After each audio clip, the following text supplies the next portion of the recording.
Good evening. I am Bob Stano with the AE202 News. Today is February 23rd, 1992, the one-year anniversary of the One Meridian Plaza fire. This disaster is still making an impact as a whole on the community. Let's see how it is still affecting other realtors in the area. Brad? Thanks, Bob. Today I'm here with Alex Van Eeden. He is a local commercial office building realtor. How you doing, Al? All right, thank you, Brad. How has your business been since the accident, Al? Well, it's been better. I mean, obviously that was a terrible tragedy. That's what happened. But I mean, ever since offices were burned down, people needed more offices, and I was happy to oblige them and give them new office building. How have you reacted to some of the new building codes and regulations that were set in place after the fire? Well, there have been some increased costs from new codes and regulations due to new fire alarms and sprinkler systems, but there also have been some positive aspects that have outcome from this fire. Benefits, if any, have come from this accident? Well, there have been some benefits, as in more tenants, which has increased my revenue in the past year. Have your prices changed since the accident at all? Well, they have. At the beginning, I did decrease prices to help some of the tenants and office building people that lost their offices. But ever since then, I've steadily increased because I am a business owner and I need to increase my profits. So that's about all the price changes that have occurred. So how much do you charge regularly? Well, for a 10 to 20 person office, I charge at least $300 for the lease a month. And then for about a 50-person office, I charge $950 a month for the lease. Are a lot of your new tenants people from the Meridian Plaza? Yes, they are.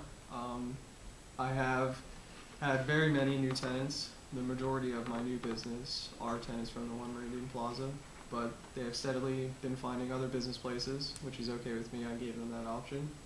So, yes, to answer your question, a lot of the new tenants are One Meridian Plaza. All right, well, thank you. Thank you, Brad. I'm here with Andrew today. He's a historic building owner in downtown Philadelphia. How are you doing today? I'm doing fine, thanks. Fine. So what type of buildings do you own?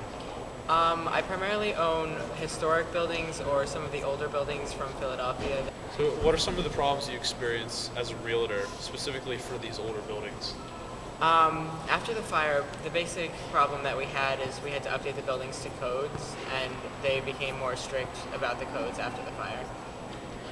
The main thing is the cost. Like, it's really expensive to update all the older buildings to have new sprinkler systems and fire alarms and whatnot. Are there any problems that you're facing updating your buildings to these codes, especially with their age and the price of these codes? Yes. Other than the price, we're having problems actually updating them because the older buildings they have more like solid walls and they're harder to run pipes through and stuff like that. And we don't really want that to be visible on the older buildings to preserve them, so we're having problems with that. Okay. Well, thank you, Andrew. I'm here today with Cameron. He's a realtor in one of the surrounding areas of the One Meridian Plaza. How are you doing today, Cameron? Good, how are you? Good. I have a question for you.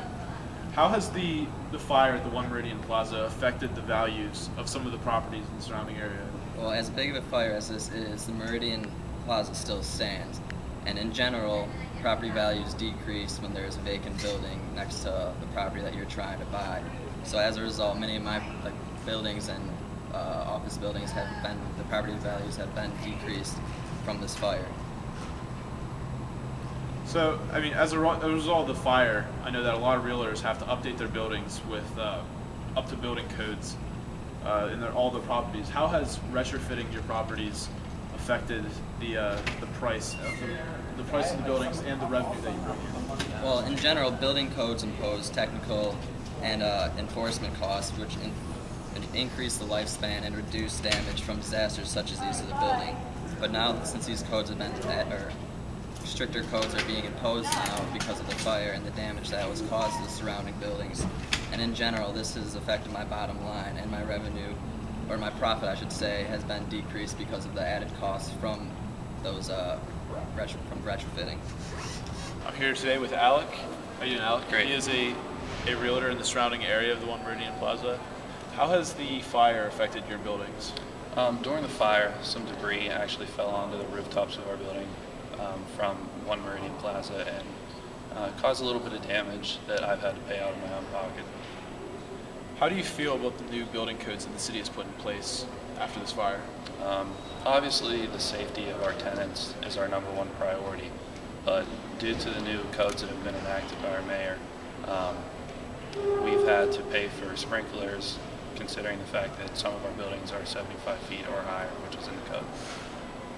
Have you suffered any other financial damages due to the fire? One major loss that we've encountered is business owners have gone bankrupt due to the fact that there's a huge gaping hole in One Meridian Plaza and they're losing business. So when they lose business, we lose money. So what do you propose to do with your properties in the area near One Meridian Plaza? And what, if so, what are your solutions to the eyesore? We hope to maintain our properties in the surrounding area, but obviously we think something needs to be done. One Meridian Plaza has just become a huge eyesore in the downtown Philadelphia area, and so either I propose that it needs to be torn down or the 8 stories that have been damaged need to be repaired. Okay, well, thank you, Alec. Good luck. Hi, we're here at Patelli's Hoagie Shop in Philadelphia, and we're going to ask the owner of the store if we could find out how his business has been affected by this fire. Let's go. How you doing, sir? Hey, how's it going? You mind if I interview? Oh, no, I got Are you the owner of the store? Yes, I am, Russell. This is Russell, owner of Patelli's Hoagie Shop in Philadelphia. And Russell, how has the One Meridian Plaza fire affected your business? Sorry, here you go, yep. Well, we had to close for a little bit for damage repairs and code updates that my realtor paid for. But I used to get a lot of business from the people across the street in those offices. And I used to get them on their lunch break and like after work and stuff, so that was like the majority of the business I got.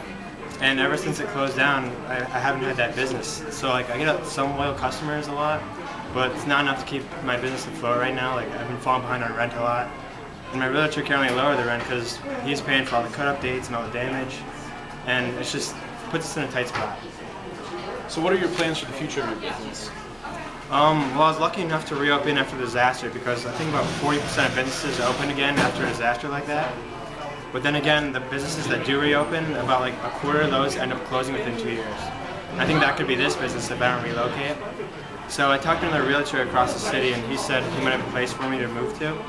But I'm kind of reluctant to move because my dad started this business like 4 years ago here. So I think if I want to keep this business going, I'm going to have to move and get find a realtor. Well, that's a shame. Thank you for the interview, Russell. No problem. Good luck.